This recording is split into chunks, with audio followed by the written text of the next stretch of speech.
Slithering over the glistening floor that it and its kind had swept so evilly free of all litter, still came that eldritch, mocking cry, "Tekalili! Tekalili!" Ho ho ho ho ho. Why are you doing Santa Claus? That's my evil laugh. Oh, don't be like that. Finish the story. No. It's 8 o'clock, it's already way past your bedtime. Yeah, Paul, I've been meaning to talk to you about this whole bedtime thing. It's really creepy. I'm a grown man. You're a sweet kid. Now, get some rest. If you haven't got your health, you haven't got anything.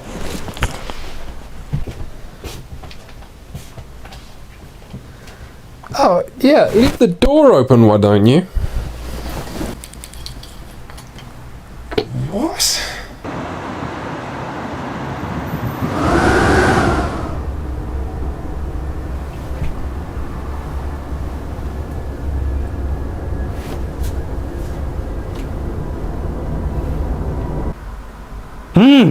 Oh.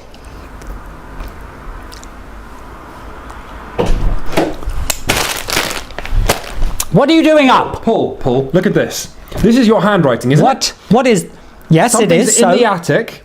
Never known game like it. There's no games in our attic. What are you talking about? Don't be... This... Alright, that's my... No, we are not going rummaging in the attic for some kind of board game at a time like this. So you don't know what this is? I don't know what that is. So there's a game in our attic and you don't know what it is? This is the setup for a bad horror film. Bad horror film. Go! Alright, go! I'm nearly up! Well, can you see the game? Because if you just... I can... Stop! Ah! Stop it! Ah! Keep... Harder! There's a spider! No! Oh! Go! Oh, there's a ladder! Get up! Ah!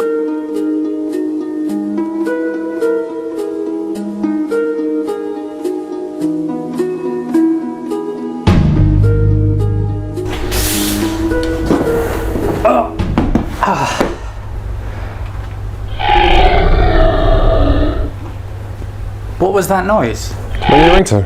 I got it for Halloween. Who gets a ringtone for Halloween? Open the box! Open the box! Open the box! Open the box! Paul! Open the box! Paul. Yeah, hey, Millicent. Yeah, we're opening a spooky box, yeah. Yeah, I know, right? Because it's Halloween and... Oh, you didn't... Oh, my goodness. And what did he say? Yeah, no, you take care. You take care. Okay, cool. All right, bye-bye. Bye. Right, let's get this thing open. Quinns, are you sure? Paul, what could possibly be inside here? Was that your ringtone? I turned my phone off. Was that your ringtone? Yeah, no, that was my ringtone. You turned it back on again? Yeah. Right. Hello. Arkham Horror is a cooperative game where all the players step into the brogues or high heels of an investigator in the 1930s, and you'll be working as a team trying to prevent the arrival of some imminent, unspeakable, unknowable, unpronounceable evil. Across the fictional American town of Arkham, portals to other worlds are opening and monsters are spilling out. And if you want to prevent the evil god from awakening, you're going to have to seal enough of those portals shut. But that's not going to be easy. It's impossible to know in Arkham what's going to happen, or where it's going to appear, or what to prepare for. Saving the world has never been such a pain in the arse. Everybody tells the same story about this game, and that's of abandoning it at 3 in the morning because it just wouldn't end. You're damn right it wouldn't end. This game is a horror story, and horror stories have a habit of never ending when you want them to. And its size is a fitting, apt representation of the works of H.P. Lovecraft, upon who it is based, and in fact upon which a lot of modern horror is based. Lovecraft was all about scale. He was writing at a time when geology and astronomy were telling the public just how big the universe is, how tiny a fraction of history we occupy, and he created creatures, monsters of unimaginable scale. As we're completely indifferent to ants, these things were entirely indifferent to human affairs, which they could tread upon at a moment's notice, and your investigators will be as fragile as any of the characters in a Lovecraft story, and at any moment you could go insane and have to start again, begin anew as another character, ignorant yet at least robust. This is all about Lovecraft in that it is all about scale. And also, like the work of H.P. Lovecraft, it's kind of terrifying. I think less than half the games we've played, we've actually triumphed. The rest of the time, the world's been consumed. Yeah, so if you read our blog, you'll have read our review of Ghost Stories, which is another game that pitches teams of players against endless waves of horrible enemies, and yet these games could not be further apart. Ghost Stories is a deadly, taxing Rubik's Cube of a war where with brain power and foresight, players can accomplish Herculean feats.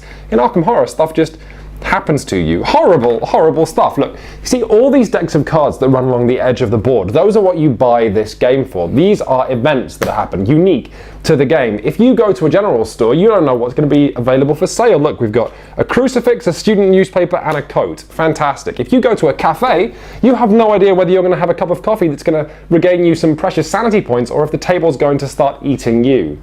Nothing to be done. Nothing to be done. But yet that's the charm of Arkham. That's the sort of dichotomy at the core of this game, is that though it's crazy, it is fun. And sometimes the game's incredibly generous to you.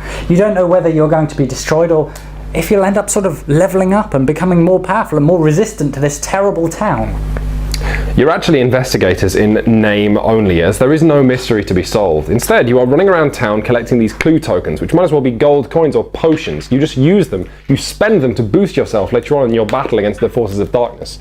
You're not unraveling some plot thread. All of you, alone, are running around like demented Pokemon masters trying to fight, collect, and experience as much as possible. Lovecraft would not approve.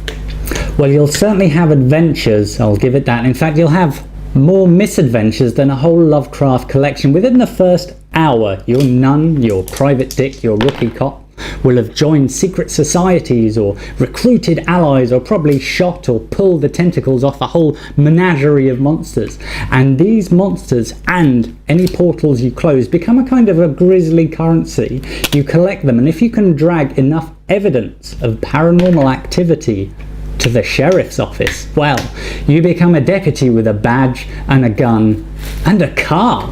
It's kind of a featherweight role-playing game. Look here, we've got Agnes Baker, and she's a waitress. She's got a knife and a Tommy gun, and she's come into possession of an astral mirror, though maybe she doesn't know what it does. And she's got a diploma in marksmanship from the local university, and she's got $3 and a clue token, and that's the proto-Shoggoth that she killed and is now carrying around as a trophy. This is the gate that she closed. In time, you become proud of your nosy little human, and suddenly the idea of putting them in danger is terrifying, but you're going to have to, because every single turn, new gates are opening across town, and you have to send your human into those gates if you want to close them. The residents of Arkham are becoming terrified! And worse, these monsters are lowering property prices, but that's not even the main problem. Every turn you'll have to draw another event card, one of these cards, and it will dictate an overarching theme for that turn. Some new evil, some new problem that's plaguing Arkham, or if you're lucky, a brief respite. It'll also tell you where the next portal has opened up. And should a portal open somewhere where a portal has already opened, well then every portal on the board will cough out another monster. So do you see, you have to keep on top of closing those portals, and really, if you want to seal them for good, you have to find these clue tokens and use them, and these will start to get very scarce indeed. And worse, the more monsters that fill up the town, even if you feel more powerful, safe from them, your potential allies will start leaving. Shops that you need, facilities you would use to help you, close. You must close those portals before the town, before reality, before the earth is closed. A lot of people consider Arkham Horror one of the sublime board games you can buy today. It's incredible, they say, in awe of its theme, in awe of the fact that a board game would let you play an alcoholic ex-convict with a bottle of whiskey and a shotgun and a motorbike who goes riding into another dimension before being digested by a shadow. Whew. Well, here's what I say. Arkham Horror is not an incredible game. It's an incredible thing. It's a paper pachinko machine where stuff happens at you, sometimes acting as a fitting page in the storybook of your character, and sometimes making the game seem like a badly translated French film. You walk into the general store, the proprietor offers you a pickled egg, you eat it, and it kills you instantly. Nothing to be done. But that's the fun of the game, right? The fact that anything at all can happen, that it's so incredibly random, and incredibly inappropriate things, hilarious things can happen to your character that have the whole table laughing. Again, you bond. But also, you're as likely to start the game with a magical sword as you are the milk of Shub-Niggurath, which attracts all monsters to your location and drives you insane. I'll let you guess which of these is more useful for fighting off extraplanar hordes.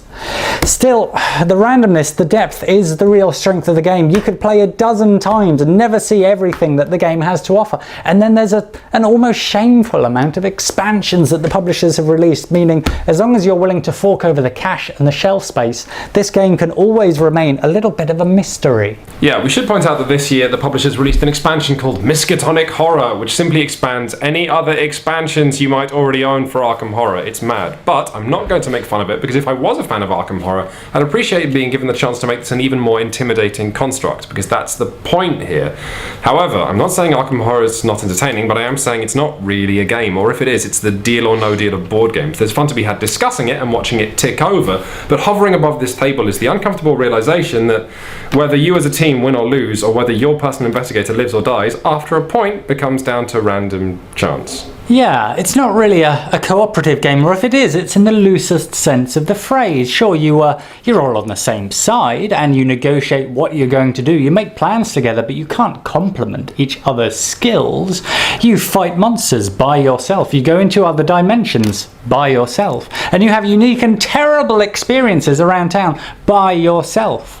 While other cooperative games are about planning and negotiating and working together, here there's kind of nothing to be done. It's said sometimes that man faces death by himself, alone. Well, in Arkham Horror, you just face everything alone.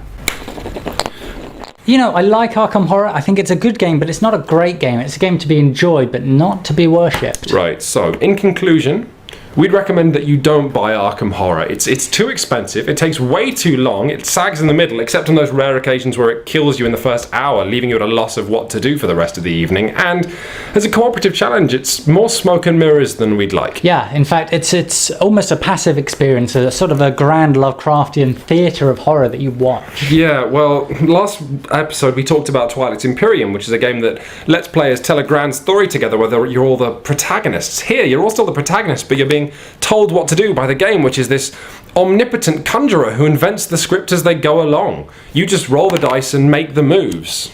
Everything else is vaudeville.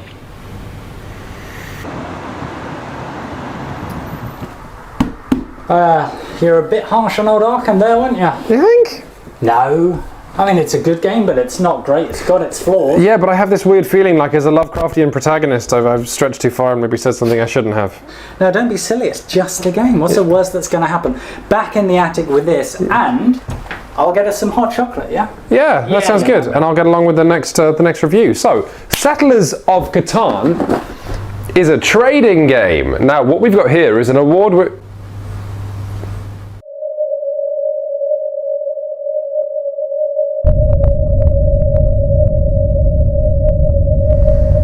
Location card flat. You attempt to review Settlers of Catan, but inside the box a terrible darkness awaits. Test luck. If you fail, you are lost in time and space. Paul! What? Paul, I don't like it. The card says... Why haven't you put that away? Ah! Paul, no! It's going back in the attic. Paul, this isn't... No. Not me, not this guy. Not this guy. Not me, not this guy.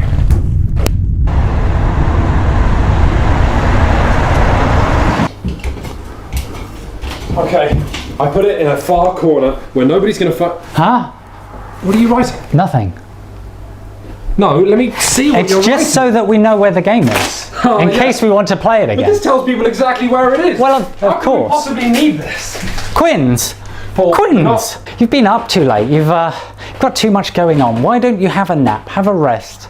It's nearly 9. Your mind's playing tricks on you. You know what? I'll read that story that you like, that Lovecraft to you. Go on, get in bed. I'll be in a moment.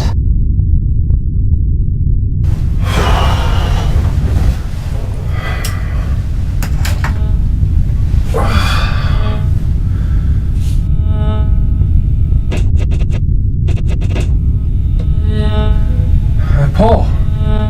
That... Paul?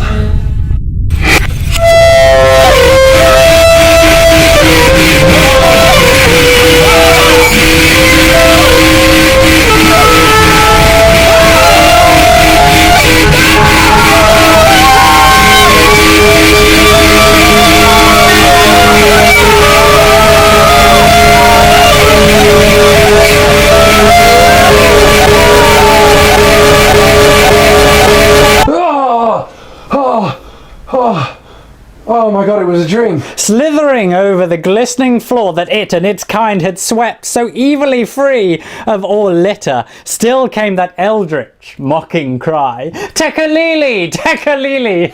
Ho ho ho ho ho! Why are you doing Santa Claus? That's my evil laugh. Oh, don't be like that. Finish the story. No. It's 8 o'clock, it's already way past your bedtime. Yeah, Paul, I've been meaning to talk to you about this whole bedtime thing. It's really creepy. I'm a grown man. You're a sweet kid. Now, get some rest. If you haven't got your health, you haven't got anything. Oh, yeah, leave the door open, why don't you?